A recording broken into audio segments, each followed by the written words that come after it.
welcome to the NSF Core Teams mentor training, How to Be a Successful Mentor. So what is the NSF Core Teams program?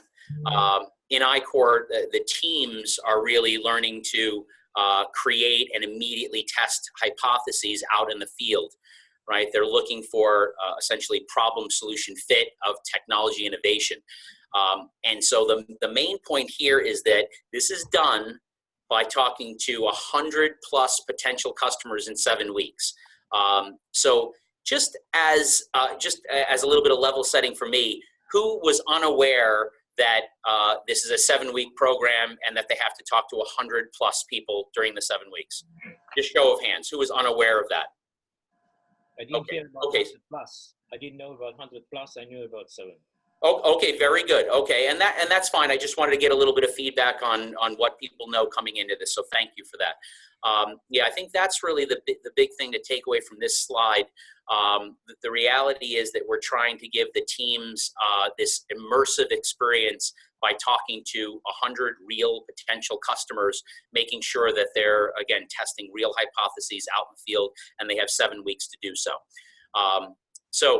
The curriculum itself follows the Lean Launchpad methodology. This was developed by Steve Blank, and it's really based on experiential learning. And again, that's the getting out in the field, getting out of the office. As we tell the teams when we're doing instruction, there's very little that you're going to learn about your business inside of this room. Quite frankly, it's not unlike being a mentor. There's very little that you're going to learn on this call. You're going to learn it by doing it, but we like to give a little bit of an introduction.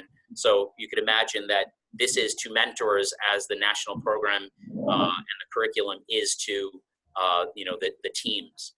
So the thing that I would like to emphasize here is that this approach may be different from what you've learned or done before.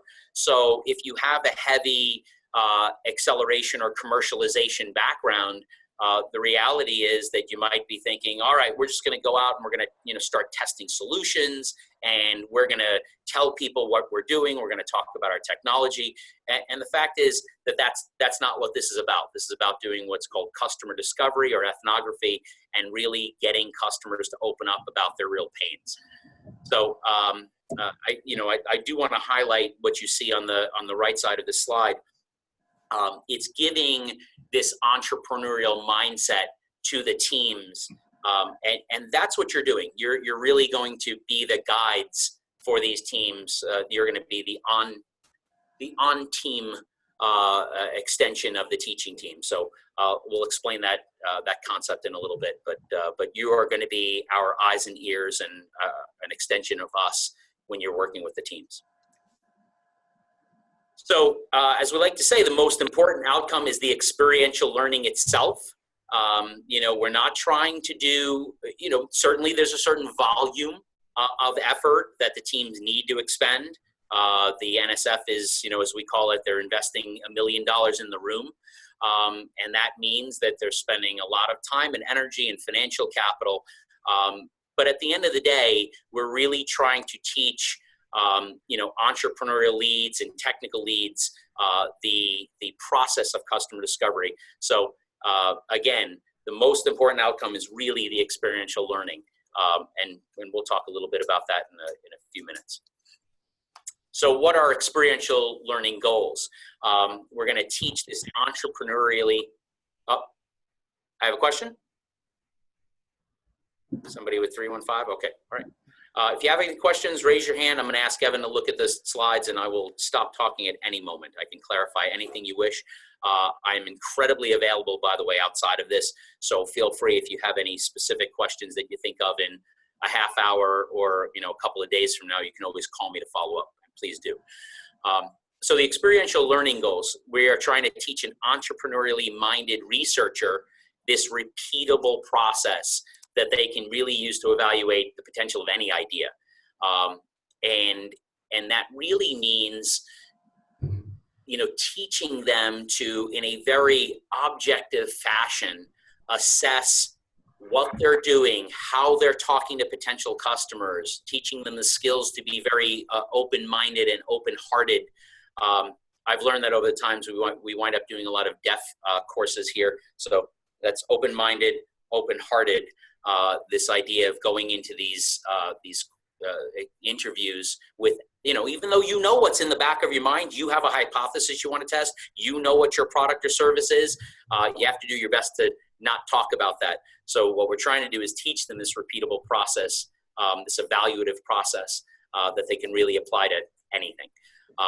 And that really means if they're doing it well, they're going to change the way they think about and approach a business idea. They're really going to be starting with the customer, right? They'll always have, again, an idea in their hearts and in their minds that they want to test, but they're going to think of the customer first. And I will tell you, having been through the process myself, now having been an instructor, the reality is that you do change the way you think. So I hope that's also true for our mentors. We do have here at the bottom of the slide, you'll see the goal is not necessarily to start a business. Don't get me wrong. We would be pleased as punch if everyone that ever went through the national program had some deep tech STEM idea that turned into a commercially viable product or service. That would be fantastic. But at the end of the day, remember, we're just trying to teach them a process. And if they wind up starting a business in the meantime, that's fantastic. But it is not necessarily the goal.